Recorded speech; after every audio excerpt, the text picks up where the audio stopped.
నమస్తే people, welcome back to my YouTube channel. So నేనైతే ఈరోజు ఈజీగా ఇన్స్టాంట్గా అప్పటికప్పుడు పునుగులు ఎలా చేసుకోవాలి ఈ వీడియోలో ఇప్పిస్తున్నాను.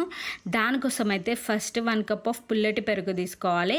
అండ్ అలాగే అదే కప్తో 1 కప్పు వాటర్ కూడా యాడ్ చేసుకొని మంచిగా మిక్స్ చేసుకోవాలి.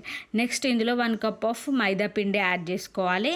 అండ్ అలాగే కొంచెం 1 స్పూన్ ఆఫ్ సాల్ట్ తగినంత యాడ్ చేసుకోండి.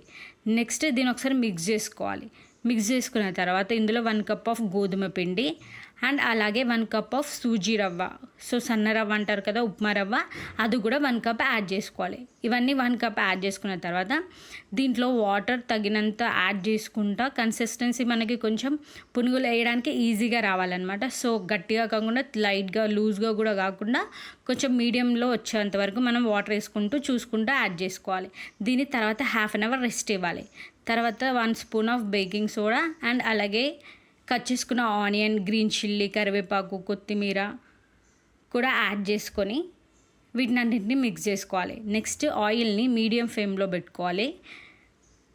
మీడియం ఫ్లేమ్లోనే ఈ పునుగులనే మనం కుక్ చేయాలి, లేకపోతే మాడిపోతాయి అన్నమాట. సో లోపల కుక్ కూడా అవ్వదు. సో మీడియం ఫ్లేమ్లో కుక్ చేసుకుంటే లోపల కూడా మంచిగా కుక్ అవుతుంది. సో వీడియోలో చూపిస్తున్నాను కదా, అలా కొంచెం కొంచెం పిండి పునుగుల్లాగా వేసేసుకోవాలి.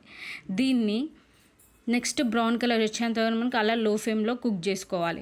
దీంతో పల్లీ చట్నీ కానీ టమాటో చట్నీ కానీ ఏదైనా సర్వ్ చేసుకొని దీన్ని తింటే చాలా యమ్మీ అండ్ చాలా టేస్టీగా ఉంటాయి.